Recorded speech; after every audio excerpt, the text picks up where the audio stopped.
Imagine you're a shipwrecked sailor adrift in the enormous Pacific. You have three choices to try to save yourself and your shipmates, but each choice comes with a dreadful possible outcome. How do you choose? In telling the story of the whaling ship Essex through her TED Talk, novelist Karen Thompson Walker forces us to imagine our possible futures and decide how to cope with them. One source: whale ship Essex. Let's start with a couple better questions. Is fear a bad thing, and what role do the stories we tell ourselves have to play in our decisions? To come to some new insight on that, treat yourself to this thought exercise. Watch Karen Thompson Walker's TED Talk below and pause the talk at exactly 445. That's just after you understand the choices that the sailors faced. Then really think about which option you would choose. Really process your choices and jot down your decision before listening to the rest of her presentation. Watching this along with someone else makes this even more insightful, because the most amazing debate about your choices will arise. See if you can round up a companion to enjoy this rare bit of fun insight. It's fascinating, and if you are like us, this powerful insight might change the way you consider your options almost every day. Enjoy. Well, how did you do? It seems like such an obvious insight. Author Karen Thompson Walker simply reminds us to listen to the stories we are telling ourselves.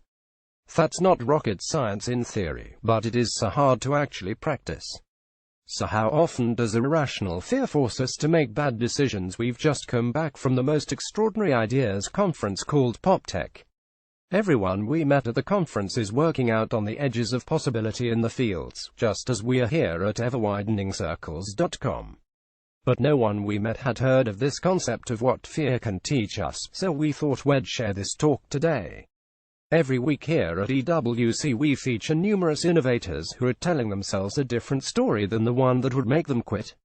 They're dealing with the fear of failure in a healthier way. Since watching this TED Talk, I have thought of the cannibals on the island 1,000 times and turned my back on them. Instead, I stayed with the facts and made decisions without fear as a motivator.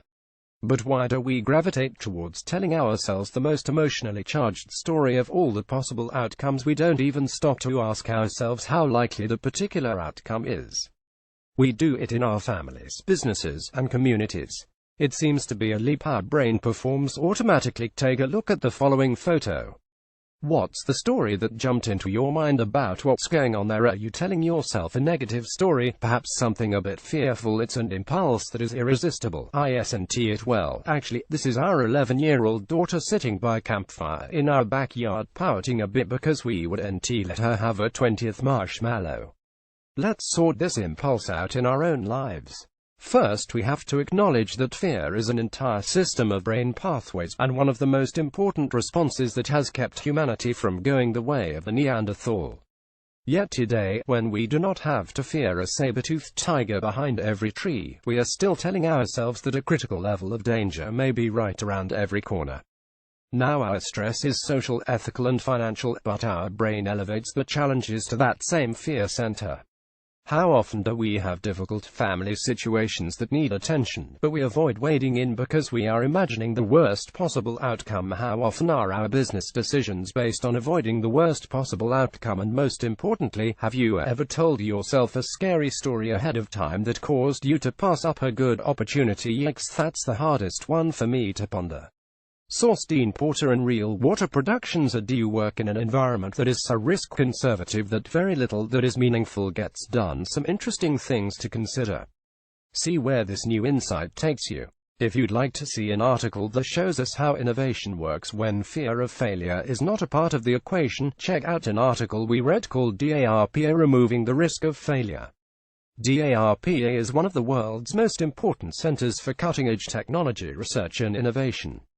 Have a great week, and watch out for the stories you are telling yourself. Scroll down to the bottom of this page to find 6 more articles featuring innovators out on the edges of possibility. Stay open, curious, and hopeful. Tilda Drive. Linda.